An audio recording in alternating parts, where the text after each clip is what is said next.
খুনি সন্ত্রাসী শেখ হাসিনা মুক্ত বাংলাদেশে বাংলাদেশ জাতীয়তাবাদী দল আয়োজিত আজকের এই জনসমাবেশে সম্মানিত সভাপতি বাংলাদেশ জাতীয়তাবাদী দলের মহাসচিব মির্জা ফখরুল ইসলাম আলমগীর, আজকের এই জনসমাবেশের প্রধান অতিথি বাংলাদেশ জাতীয়তাবাদী দলের ভারপ্রাপ্ত চেয়ারম্যান জনাব তারেক রহমান, আজকে বাংলাদেশ জাতীয়তাবাদী দলের স্থায়ী কমিটির সদস্যবৃন্দ, স্থায়ী কমিটির বিভিন্ন পর্যায়ের নেতৃবৃন্দ, অঙ্গ সংগঠনের সংগ্রামী নেতৃবৃন্দ এবং সারা বাংলাদেশের ছাত্র এবং জনতা, আপনাদের সকলকে আজকের এই দিনে অভিনন্দন। আপনাদেরকে আমরা দলের পক্ষ থেকে আমাদের দলের চেয়ারপারসন দেশনেত্রী বেগম খালেদা জিয়ার পক্ষ থেকে আপনাদেরকে সালাম জানাচ্ছি। আসসালামু আলাইকুম।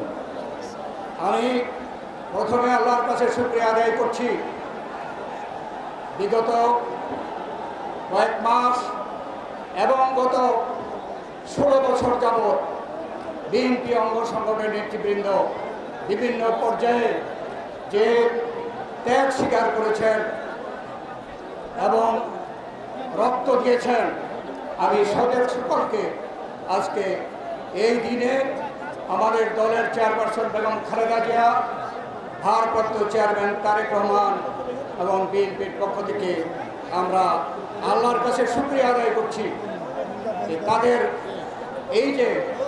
এই দেশে অধিকার আদায়ের জন্যে এই সংগ্রাম করে আজকে অধিকার আদায় হয়েছে এবং এই দেশে একজন স্বৈরাচারী খুনি শেখ হাসিনার পতন হয়েছে। পতন কীভাবে হয়েছে আপনারা দেখেছেন, আমরা আর বক্তব্য রাখা দরকার নেই।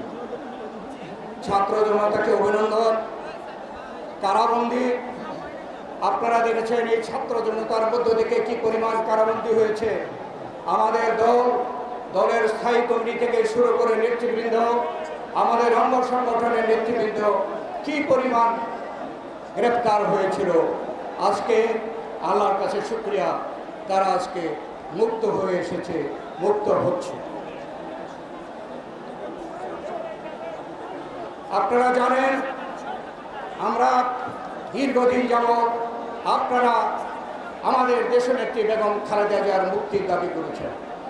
আজকে একদিকে খুনি হাসিনার পদত্যাগ এবং দেশ থেকে পালানো, আর অন্যদিকে দেশনেত্রী বেগম খালেদা জিয়ার মুক্তি। আজকে আমাদেরকে সেই জন্যে আমাদের সকল নেতা কর্মীদেরকে আমি ধন্যবাদ জানাই।